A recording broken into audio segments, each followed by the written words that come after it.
Selamat malam, Assalamualaikum warahmatullahi wabarakatuh. Dimanapun Anda berada, kembali saya Hilbram Dunar bisa menemani Anda tentunya di bulan yang penuh hikmah ini, bulan yang sangat indah, bulan suci Ramadan. Kita bersama-sama tentunya di Mario Teguh Golden Ways. Topik kita kali ini adalah membahas mengenai ujian hati. Hati Anda dalam kondisi seperti apa, tapi saya percaya setiap manusia pasti pernah merasakan sebuah ujian di hatinya. Lalu bagaimana cara kita untuk bisa menyikapi sebuah ujian yang datang kepada kita? Dan apa sebenarnya tujuan Tuhan memberikan ujian kepada manusia? Langsung saja kita dengar dan kita panggilkan Bapak Mario Teguh.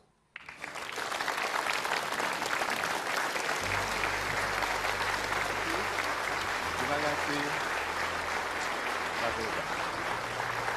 Terima kasih. Silakan duduk. Sahabat-sahabat saya yang baik hatinya, selamat malam. Assalamualaikum warahmatullahi wabarakatuh.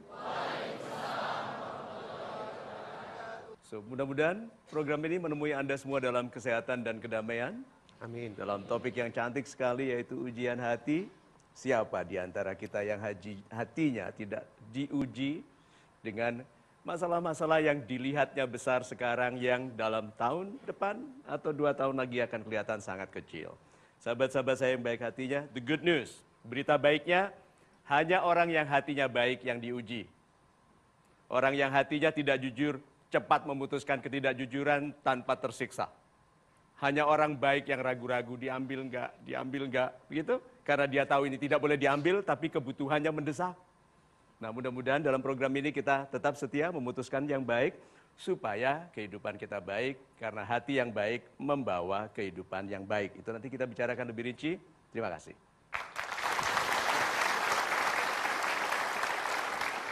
Pak Mario memulai tadi dengan kalimat bahwa kadang-kadang sebuah ujian yang kita dapatkan di sekarang ini, 2 tahun, 3 tahun ke depan, terlihat kecil sekali walaupun sekarang kita rasakan sangat besar.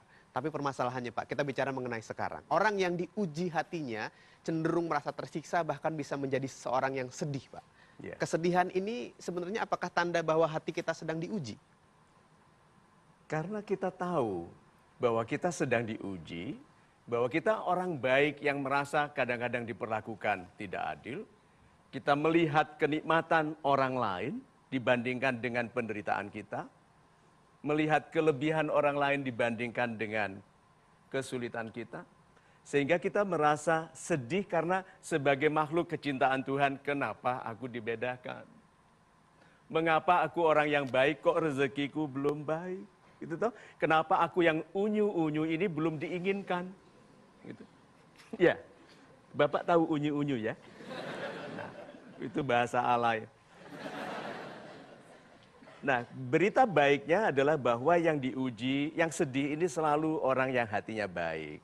Karena ini ya, no matter how sad it is, tahu kita ini betapapun sulitnya, betapapun sedihnya, Anda tahu Anda harus tetap melakukan yang baik. Itu sebabnya kita itu diuji.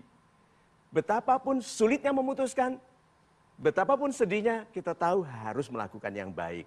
Nah, pasti ada sesuatu yang kelihatannya mudah tapi tidak baik, yang bisa menggantikan keputusan baik. Itu sebabnya perubahan itu adalah meninggalkan kebiasaan buruk.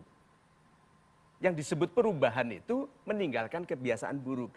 Dan kalau orang ada dilema dalam meninggalkan kebiasaan buruk, berarti selama ini dia menikmati sesuatu dalam kebiasaan buruk. Sehingga untuk pergi ke kebiasaan baru yang baik itu dia tersiksa. Karena belum tentu ada kenikmatan yang sama di tempat yang baik. Sehingga orang yang mengeluh, kenapa berubah itu sulit Pak Mario? Karena meninggalkan keburukan itu sulit. Itu tidak mudah. Itu sebabnya kita diuji hatinya, apakah kita betul-betul bersedia untuk berpihak kepada yang baik. Tolong diingat, tidak ada kebaikan di luar yang baik. Itu. Tidak ada kebaikan di luar yang baik. Tapi memang ada kenikmatan dari kebiasaan buruk ya Pak? Oh iya, kalau tidak kan setan protes Pak. Setan harus melihat, Tuhanku berikanlah kenikmatan dalam keburukan sehingga aku bisa menguji mereka. Iya toh? Karena kita orang-orang baik kadang-kadang melihat kebaikan kenikmatan dalam kebaikan itu sesuatu yang biasa. Dan kita anggap karena sudah biasa tidak ada. Seperti misalnya, Anda baru sadar ini waktu saya katakan, bernafas. Baru sadar? Coba kalau itu sama Tuhan dihentikan sebentar deh. Tuh, sakit. Sekaya-kayanya orang kalau sakit dia melihat petani miskin yang sehat itu sebagai lebih kaya darinya. Tuh, jujur, berapa banyak sekarang orang yang namanya dalam daftar panggil KPK itu? Ayo, lebih kaya mungkin dari kita ya? Enggak, lebih kaya saya daripada koruptor. Betul Pak, tidak ada harta korup itu lebih indah daripada hartanya orang miskin yang jujur. Iya. So mungkin pangkatnya tinggi, tapi kan dia akan terpanggil. Yuk kita kembali kepada yang jujur saja. Orang jujur itu masalahnya sudah selesai sebelum masalah itu datang. Iya. Karena sudah jujur, masalahnya kapan datang? Tahun depan, sudah selesai. Kenapa? Aku jujur hari ini. So, sahabat-sahabat saya yang baik hatinya, yuk kita setia kepada yang benar. Terima kasih Pak Mario. Saya berikan kesempatan kepada Anda bertanya. Silahkan angkat tangan Anda. Ya, silahkan berdiri. Ya, Ibu. Salam super Pak Mario, saya Dewi dari Jakarta. Yes, Ibu Dewi. Yang ingin saya tanyakan, apakah ujian hati sama dengan ujian iman? Itu. Ujian hati sama dengan ujian iman. Iya, Super sekali.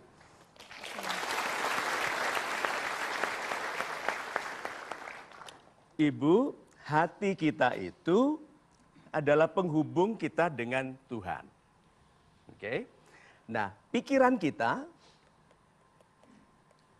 yang menyimpan ilmu itu adalah mata yang kita gunakan untuk melihat perilaku Tuhan.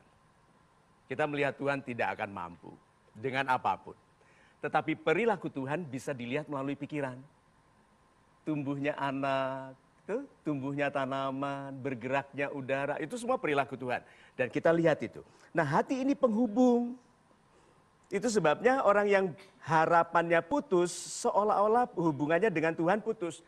Meskipun tidak pernah ada istilah, aku dekat, Tuhan dekat, aku jauh, Tuhan jauh. Tidak. Aku dekat, Tuhan dekat, aku jauh, Tuhan tetap dekat. Hanya kita yang merasa tidak dekat. So, masalah hati ini bergejolaknya kadang-kadang membuat kita berprasangka. Nah, prasangka ini bisa merusak keberserahan kepada Tuhan. Prasangkanya apa? Tuhan tidak adil kepadaku. Kenapa? Orang yang lebih buruk wajahnya dariku, istrinya cantik. Aku yang tampan tak pernah dihitung oleh wanita. Gitu kan? So, sahabat-sahabat saya yang baik hatinya. Yes, betul. Hati-hati dengan hati. Kenapa dalam bahasa Indonesia disebut hati-hati itu 2 kali? Karena perhatian ke hati harus 2 kali. Itu. Baik, dan Anda jangan kemana-mana, hati-hati kalau Anda ingin mengganti channel program di sini, tetap bersama kami di Metro TV tentunya. Kita akan sama-sama terus di Mario Teguh Golden Ways. Sebenarnya, ujian hati itu memiliki tingkatan atau tidak? Dan seperti apakah tingkatan ujian hati yang tertinggi? Berharap itu adalah doa.